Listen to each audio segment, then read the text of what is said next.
শিল্পী মনের পক্ষ থেকে আজকে এই অনুষ্ঠানের সূচনা হচ্ছে। আপনারা সবাই জানেন আমাদের শিল্পী মনের প্রধান উপদেষ্টা আমাদের বটবৃক্ষ কবি কমল দে শিকদার, তিনি উপস্থিত আছেন। আর পার্থসারথী গায়েন,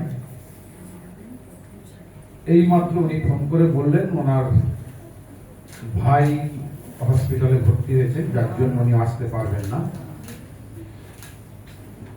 আর একজন উপদেষ্টা আমাদের কবি কৃষ্ণা বসু, তিনি দীর্ঘদিন বাড়ি থেকে বেরোতে পারছেন না।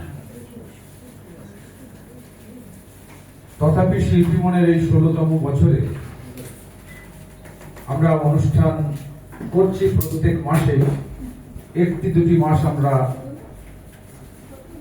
যে কোনো কারণে করতে পারিনি, নহলে আমাদের বছরে প্রত্যেক মাসে 12টি অনুষ্ঠান হয়, আর একটি বাৎসরিক অনুষ্ঠান হয়।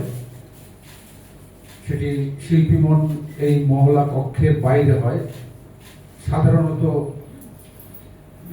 ইজেডসিসি এবং শান্তিনিকেতন। 5 দিনের বা 4 দিনের অনুষ্ঠান থাকে। শিল্পী মন, আমি প্রথমেই বললাম যে একটু ব্যতিক্রম এই কারণেই, আপনারা যারা আসেন তারা জানেন, যারা নতুন এসেছেন তারা হয়তো জানেন না। বিষয় ভিত্তিক মানে যেদিন যে বিষয়টি থাকে সেই বিষয়েরই উপর অনুষ্ঠানটি হয়।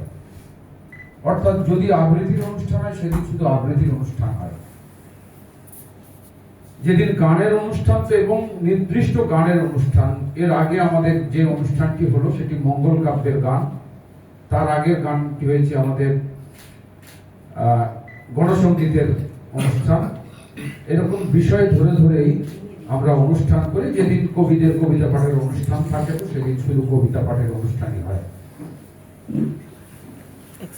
আজ একটু ব্যতিক্রম, আরো ব্যতিক্রম এই কারণেই আজকে আবৃত্তি এবং গান শুধু কেবলমাত্র এই দুটি অনুষ্ঠানই হবে। ব্যতিক্রম থাকবে শুধু কবি কমল দে শিকদার কবিতা পড়বেন, আর না হলে সব অনুষ্ঠানটি আবৃত্তি এবং গানের অনুষ্ঠান। অবশ্যই সেটি বসন্ত কেন্দ্রিক